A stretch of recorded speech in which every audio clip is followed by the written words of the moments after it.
आप सबों को भी बहुत ही प्रेरणादायी लगेगा, अच्छा लगेगा। आंखें, है ना। और आंखें शब्द सुनते ही जो पहला विचार दिमाग में आता है वह यह है कि किसी की आंख को देख करके ही आप उसके अंदर के बहुत सारी चीजों को पता कर सकते हैं, है ना।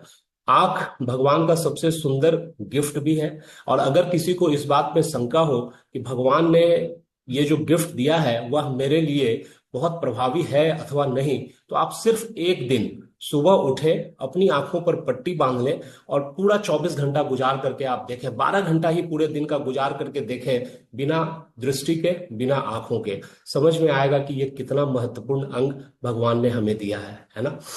किसी की आंखों में देख करके हम पता कर सकते हैं कि वह व्यक्ति के अंदर गुस्सा है या नहीं, उस व्यक्ति के अंदर प्रेम की भावना है या कुछ और, उस व्यक्ति के अंदर दयालुता है, उस व्यक्ति के अंदर दूसरे के प्रति कौन सी भावना है, यह सारी चीजें वहां पता चल जाती है। डर है, यह भी पता चल जाता है। और तो और, जब डॉक्टर्स की बात करें, जब हम डॉक्टर के यहाँ जाते हैं तो सबसे पहले डॉक्टर तीन चीजों की जांच करते हैं। आप देखे होंगे, कोई भी बीमारी आप लेकर के जाइए, वो नाड़ी पकड़ते हैं, यहाँ काउंट करते हैं, है ना, कि इसका जो पल्स है वो नॉर्मल है या कम है या ज्यादा है, और उसके आधार पे वो डायग्नोस करते हैं। दूसरा, मुंह खोलने को बोलते हैं, जीभ निकाल करके अंदर में देखते हैं और उससे पता करते हैं। और तीसरा, आंखों में टॉर्च मारते हैं। ये सारी चीजें हम लोगों ने देखी हैं, और आंख से आप बहुत सारी बीमारियों का पता कर सकते हैं। देखिए, मैं एक 2 मिनट का वीडियो चलाता हूं और उस वीडियो से आप समझ जाएंगे कि आंखों से ही कितने तरह की बीमारियों का पता हम और आप मिलकर के कर सकते हैं। मैं 2 मिनट का वीडियो आपके सामने स्क्रीन पे लाता हूं। Share screen, share sound, and now here it is.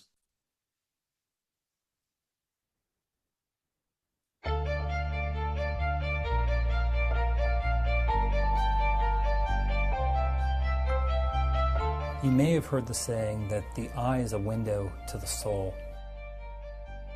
Well, as ophthalmologists, we believe that the eye is a window to the body. It's a window to what we call systemic disorders, like diabetes or high blood pressure. And we can see signs of these when we look at the eye. When you study heart disease, for example, you listen to the heart, but with the eye, you actually look at it with a microscope. You can actually see brain tissue, which is the retina, and you can see blood vessels. And if you look carefully, you can actually even see red blood cells as they zip through the capillaries. Over 1/3 of all known genetic syndromes involve the eye.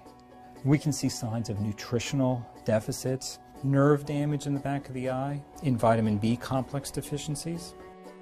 Stress is another big one, and it can cause the cells behind the eye to start leaking fluid.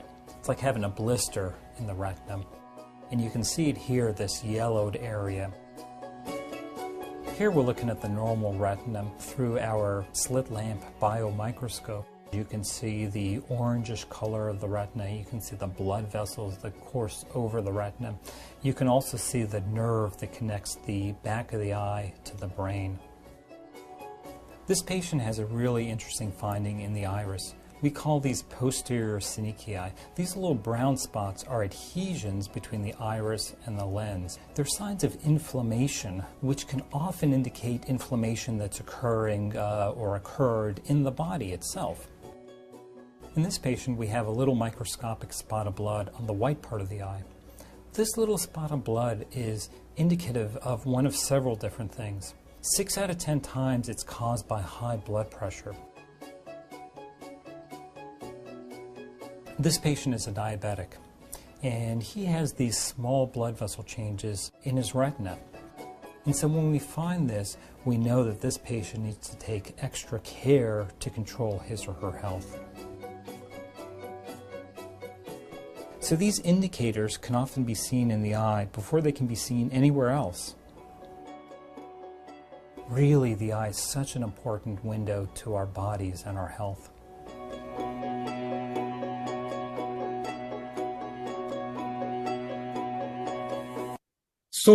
आंखें हमारे शरीर और हमारे health दोनों का window है। किसी भी बीमारी का लक्षण कहीं और दिखे उससे पहले आंखों में दिख जाता है ना। और इसीलिए आंखों का स्वास्थ्य बना करके रखना बहुत ही इंपॉर्टेंट है। क्या कारण है आंखों में समस्या हो सकती है, क्या प्रिवेंशन हो सकता है, और उसके लिए क्या न्यूट्रिशन है, ताकि आपकी जो साइट है, आपकी जो दृष्टि है, वो लाइफ लॉन्ग बनी रहे। आज के सत्र में हम लोग उसी पर बात करने वाले हैं। वाई आई हेल्थ मैटर्स, आंख क्यों महत्वपूर्ण है, आंखों का स्वास्थ्य। सबसे पहला तो हम समझ सकते हैं क्वालिटी ऑफ लाइफ। जैसा मैंने शुरू में ही कहा, आप एक दिन बिना दृष्टि के आंखों पे पट्टी बांध करके जी करके देखें और आपको समझ में आएगा कि आपका जीवन का स्तर क्या हो गया है ना। हेल्दी विजन्स जो है वो हमें दुनिया को फुल्ली एक्सपीरियंस कराते हैं। पढ़ना, काम करना, नेचर को एंजॉय करना, किसी दूसरे के साथ कनेक्ट करना, इन सबों में आंखों का बहुत ही बड़ा रोल है। प्रोडक्टिविटी एंड लर्निंग, अगर हमारी आईसाइट बहुत अच्छी है तो educational success, work place efficiency, इसमें भी ये बहुत ही काम आएगा। क्लियर विजन जो है वो कंसंट्रेशन को सपोर्ट करता है, फेटिक को कम करता है, और हमारी एबिलिटी को बढ़ाता है कि हम विजुअल इंफॉर्मेशन को इंटरप्रेट कर सकें। साथ ही साथ क्लियर विजन अपने पर्सनल सेफ्टी के लिए बहुत ही इंपॉर्टेंट है। एक व्यक्ति जिसकी आंखों में कुछ समस्या हो और वो बिना किसी डॉक्टर की सलाह के गाड़ी ड्राइव कर रहा हो तो उसके खतरे बढ़ जाते हैं एक्सीडेंट होने के, और इसीलिए उसका क्लियर विजन होना बहुत ही इंपॉर्टेंट है। वो कॉमन कॉजेज क्या है आई स्ट्रेन के और डिजीजेस के, है ना, वो कौन से ऐसे कारण है, वो कौन से ऐसे कल्प्रिट है जो आंखों को तनाव भी देते हैं और बीमारियों को पैदा करते हैं। सबसे पहला तो आप देख ही रहे हैं, प्रियंबल सर आईपैड के सामने बैठे हुए हैं और लंबे समय से बैठे हैं, जिसके कारण आंखों में कितना तनाव हुआ है, आई स्ट्रेन कितना बढ़ा है। तो इसको हम लोग डिजिटल आई स्ट्रेन कहते हैं। अभी के समय में हमारे साथ ये कोई उपाय भी नहीं है, हम काम करेंगे ही करेंगे, लेकिन कैसे बीच बीच में ब्रेक ले सकते हैं और ये सारी चीजें कर सकते हैं, इसको हमको अडॉप्ट करना होगा। अगर लंबे समय तक करेंगे तो क्या क्या होगा, आई फैटिक, ड्राइनेस आंखों में बढ़ेगा, इचिंग होगा, विजन जो है वो ब्लड होने लगेगा, और साथ ही साथ हेडेक भी होने लगता है ना। इस बीच में जब हम काम कर रहे होते हैं तो हमारी आंखों का जो ब्लिंक होना है वह भी घट जाता है, और घट जाता है तो इसके कारण ये डीईएस का प्रॉब्लम बढ़ेगा। एज रिलेटेड मैक्युलर डिजेनरेशन, ये एक कॉमन प्रॉब्लम है। जैसे जैसे उम्र बढ़ती है वैसे वैसे एएमडी डिजीज जो है वो होने के खतरे हर एक व्यक्ति के साथ होते हैं। अगर किसी का क्रोनिक है या किसी का इनहेरिटरी चला आ रहा है तब तो और ज्यादा उसके चांसेस होते हैं, है ना। तो उसमें आपका विजन लॉस होगा। मैक्युलर विजन के आसपास जो फ्री रेडिकल अटैक होता है उसी को हम लोग एएमडी डिजीज के मुख्य कारणों में से एक मानते हैं, और ये सेंट्रल विजन पे बहुत ही ज्यादा इंपैक्ट डालता है। फ्रेंड्स, कैटरैक्ट्स, है ना, ये बेसिकली आंख के नेचुरल लेंस के आसपास में जो जमा होता जाता है, जिसके कारण ब्लडी विजन होता है। ग्लेयर जो है वो आपको हमेशा चमक होता रहेगा, रात को देखने में प्रॉब्लम करता है, यह भी एक कॉमन कारण है। ग्लूकोमा हम लोग सब जानते हैं, इसमें भी ऑप्टिक नर्व जो है वो डैमेज होते हैं, जिसके कारण प्रॉब्लम्स बढ़ती चली जाती है। फ्रेंड्स, डेली डिफेंस क्या हो सकता है ना, कौन कौन से ऐसे प्रिकॉशंस हैं जो आपकी आंखों की रक्षा कर सकते हैं। सबसे पहला, ये तो बहुत इंपॉर्टेंट है और इसको मुझे याद है कुछ समय पहले शायद अजीत सर ने कराया था, आंखों से रिलेटेड जो योग, और उसमें उन्होंने बताया था। तो ये 20-20-20 रूल इसको कहते हैं। हर 20 मिनट पे खुद से 20 फीट की दूरी पे किसी एक चीज पे फोकस कर लें और उसको 20 सेकंड तक देखें, है ना। 20 मिनट, हर 20 मिनट पे 20 फीट दूरी पे 20 सेकंड तक देखना है। यानी 1 घंटे में 1 मिनट के आसपास आप अपनी आंखों को दे रहे हैं, है ना। 1 घंटे में 20 मिनट होगा तो 20 या 60 सेकंड, 1 मिनट आप अपनी आंखों को दे रहे हैं। करेगा क्या ये, आपकी आंखों के मसल को रिलैक्स करेगा, डिजिटल आई स्ट्रेन जो हो रहा था उसको प्रिवेंट करेगा, और आपका प्रोलॉन्ग स्क्रीन टाइम के दौरान में ये हेल्प करेगा।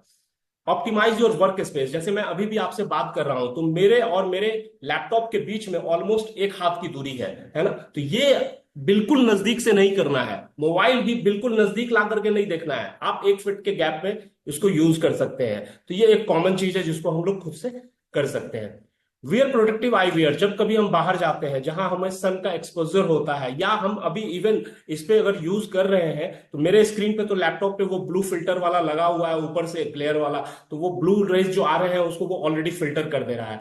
अदरवाइज आप एक ये ग्लास यूज कर सकते हैं, जैसे ये भी मेरा ग्लास है वो ब्लू स्क्रीन वाला ही है। अगर हम इसको पहनेंगे तो ब्लू रेज जो आएंगे उससे वो आपको बचाएगा। यूवी प्रोटेक्शन, बाहर में जो अल्ट्रा वायलेट रेज है उससे बचने के लिए सनग्लासेस और उस तरह के हम चीजों को इस्तेमाल कर सकते हैं, और ये हमारे डेली डिफेंस का एक पार्ट हो सकता है आंखों के लिए। कौन से न्यूट्रिएंट्स हैं जो हमारे आई हेल्थ में बहुत ही ज्यादा मदद करते हैं। We all know omega 3 fatty acid, ये साल्मन मछली, मैकरेल, फ्लैक्सीड, इन सारी चीजों में मिलता है और रेटाइनल फंक्शन को सपोर्ट करता है। ड्राई आई सिंड्रोम जो होता है, आंखें जो सूखती है, उससे बचाएगा, इचिंग नहीं होगा। और इसको कम से कम, मैंने अगर आप मछली से कर रहे हैं तो, है ना, 2 serving of fish per week लेना चाहिए। Otherwise we have a very good omega 3 supplement, you all know about that, है ना, साल्मन ओमेगा 3, तो we can use to that too. Vitamin C and E ये पावरफुल एंटीऑक्सीडेंट होते हैं। Vitamin C और E basically आपको citrus fruits में vitamin C मिल जाएगा। विटामिन ई जो है वो नट्स और सीड्स में मिलता है और ये आंखों की कोशिकाओं को फ्री रेडिकल से डैमेज होने से बचाता है। कैटरैक्ट का खतरा कम हो जाएगा, एएमडी का खतरा कम हो जाएगा। We all have triple protect. Vitamin C हम लोग जानते हैं, उसको यूज कर सकते हैं। विटामिन ई के लिए साल्मन ओमेगा में भी उसका एक्टिव फॉर्म है, अल्फा डी टोकोफेरॉल, और साथ ही साथ हमारे पास न्यूट्राइट डेली है, उसमें भी विटामिन ई अवेलेबल है। ल्यूटिन एंड जिजांथिन ये कैरोटेनॉइड्स हैं, लीफी ग्रीन्स में मिलते हैं, स्पाइनच है, ब्रोकली है, इसके अलावा अंडे में मिलता है। ये करेगा क्या, हार्मफुल ब्लू लाइट जो है उसको फिल्टर करेगा, मैक्यूला को प्रोटेक्ट करेगा, और ये बहुत ही क्रूशियल है सेंट्रल साइड विजन को बरकरार रखने के लिए, सेंट्रल विजन को बरकरार रखने के लिए। हमारे पास बिलबेरी विथ ल्यूटिन नाम से एक सप्लीमेंट आता है जिसमें ये दोनों चीजें मौजूद हैं, आपको पता है। जिंक ये विटामिन ए को लीवर से रेटाइना तक ले जाने में बहुत ही सपोर्ट करता है, मेलेनिन को प्रोड्यूस करेगा रेटिना में जाकर के, और ये क्या है, बेसिकली एक प्रोटेक्टिव पिगमेंट है। गुड सोर्सेज कौन कौन से हैं इसके, बीन्स है, नट्स है, रेड मीट है, ऑयस्टर्स है। हमारे मल्टीविटामिन में ये जिंक अवेलेबल है, न्यूट्राइट डेली आप ले रहे हैं तो वो हो जाएगा। विटामिन ए, बीटा कैरोटीन, ये भी गुड विजन के लिए, खासकर अगर आप कम रोशनी में रात के समय में कहीं पे चल रहे हैं तो वहां पे आपका विजन बहुत अच्छा हो, उसमें बहुत ही मदद करेगा। कैरेट्स में, स्वीट पोटैटोज में, लीफी ग्रीन्स में पाया जाता है। हमारे पास मल्टी कैरोटीन नाम से एक प्रोडक्ट है जिसमें ये बीटा कैरोटीनॉइड भरपूर मात्रा में है। तो ये सारे सप्लीमेंट्स हम इस्तेमाल कर सकते हैं अपने आंखों के अच्छे विजन के लिए। प्लेट के अलावा, है ना, ये तो फूड था, क्या कर सकते हैं, रेगुलर एक्सरसाइज। अगर हम रेगुलर एक्सरसाइज करते हैं, जो हम करते भी हैं इस ग्रुप में, तो ये ब्लड सर्कुलेशन को इंप्रूव करता है, जो ऑक्सीजन और न्यूट्रिएंट को आपकी आंखों तक ले जाने के लिए बहुत ही वाइटल है, बहुत ही इंपॉर्टेंट है। ये डायबिटीज और हाई ब्लड प्रेशर को भी मेंटेन करता है, मैनेज करता है, ताकि आपके विजन पे असर नहीं पड़े, है ना। स्मोकिंग, पिछले सेशन में भी हम लोगों ने बात की थी कि सबसे बड़ा खतरा अगर हमारे हेल्थ पर कुछ है तो दैट इज स्मोकिंग। तो उसको आप अगर क्विट करते हैं तो कैटरैक्ट का खतरा कम हो जाएगा, एएमडी का खतरा कम हो जाएगा, नर्व डैमेज का खतरा जो है वो कम हो जाएगा, ऑप्टिक नर्व के। तो स्मोकिंग को छोड़ देना आप अपने स्वास्थ्य के लिए सबसे बेस्ट गिफ्ट आप अपने आप को दे सकते हैं। हाइड्रेटेड रहना, ज्यादा से ज्यादा मात्रा में पानी लेना, इससे क्या होगा कि आई लेवल का जो मॉइस्चराइजर है आंखों का, वो मॉइस्चर लेवल बना रहेगा, ड्राइनेस को प्रिवेंट करेगा, बचाएगा, इरिटेशन नहीं होगा, खुजली नहीं होगी आंखों में, इचिंग नहीं होगी, और ये आंसुओं के प्रोडक्शन में भी बहुत मदद करता है, ओवरऑल आई कंफर्ट में भी बहुत हेल्प करता है। एडिक्वेट स्लीप, स्लीप पे तो मैंने पूरा का पूरा एक सेशन ही लिया था, और आपको मालूम है कि अगर हम अच्छे समय तक अपना जितनी मात्रा में नींद चाहिए उतनी मात्रा में लेते हैं तो ये हमारी आंखों को रेस्ट में, रिपेयर करने में और रिजुवनेट करने में, तीनों चीजों में मदद करेगा। अगर हम नींद पूरी नहीं करते हैं तो eye strain, twitching, blood vision और ओवरऑल आई हेल्थ पे ये बहुत ही बुरा असर डालता है। कब जाना चाहिए डॉक्टर के पास, कौन से वार्निंग साइंस है, अगर सर्टेन विजन चेंजेस होते हैं तो, किसी आंख में कम हुआ है तो, फ्लैश कर रहा है आंख में, आई पेन हो रहा है, रेडनेस जो कि कभी ठीक नहीं हो पा रहा, डबल विजन है तब, ड्राइनेस और इचिंग हो रहा है लगातार तब, रात में देखने में दिक्कत हो रही है तब, ये वार्निंग साइंस है जब हमको किसी प्रोफेशनल के पास जाने चाहिए। रेगुलर आई एग्जाम का क्या इंपॉर्टेंस है, अगर आपको कोई ऐसा सिम्टम नहीं भी मिल रहा है, फिर भी अगर आप 30-32 से ऊपर हो गए हैं तो 6 महीने या साल भर में एक बार आंखों की जांच जरूर करानी चाहिए। ये आंखों में अगर कोई समस्या अंदर ही अंदर उत्पन्न हो रही है तो उसको शुरुआती स्टेज में ही डायग्नोस कर देगा। और बहुत सारे आई डिजीजेज जैसे ग्लूकोमा है, इन सबों का लंबे समय तक कोई ऑब्वियस सिम्टम नहीं आता जब तक कि कोई डैमेज ना हो जाए, और डैमेज हो जाने के बाद तो आप जानते हैं कि ऑपरेट ही एकमात्र उपाय है, तो पहले से ही पता रहे। एडल्ट्स के लिए यहां आप देख ही रहे कि 1 से 2 साल में एक बार जरूर निश्चित रूप से जांच उनको कराना ही चाहिए, खासकर अगर आपको डायबिटीज है या फैमिली हिस्ट्री है आई डिजीज का, और अगर आप 60 से ऊपर है तब तो निश्चित रूप से, है ना। इस पूरे सेशन में जो हम लोगों ने सीखा, की टेकअवेज क्या है? प्रिवेंशन इज की, 2020 रूल को फॉलो कर सकते हैं, यूवी प्रोटेक्शन, स्क्रीन टाइम को ऑप्टिमाइज करना, ये सारी कुछ ऐसी चीजें हैं जो आई स्ट्रेन से बचाएंगे और हमारे आंखों को हेल्प करेंगे। आंखों को न्यूट्रिएंट्स दीजिए, कौन कौन से हम लोग बात कर चुके हैं, omega 3, vitamin C and E, lutein, zeaxanthin, zinc and vitamin A. Lifestyle बहुत मैटर करेगा, रेगुलर एक्सरसाइज, स्मोक को क्विट करना, हाइड्रेट रहना और एडिक्वेट स्लीप, ये इंपॉर्टेंट है। प्रोफेशनल केयर, वार्निंग साइंस को इग्नोर मत करिए, निश्चित रूप से कॉम्प्रिहेंसिव आई एग्जाम कराइए ताकि आपको शुरुआत में ही पता चल सके। फ्रेंड्स, ये कुछ चीजें थी जो आंखों से हेल्थ से रिलेटेड मैं आपके साथ डिस्कस करना चाहता था। With this I finish my session. I hope कि आपको ये कुछ हेल्प कर पाया होगा। Thank you so much. Back to host.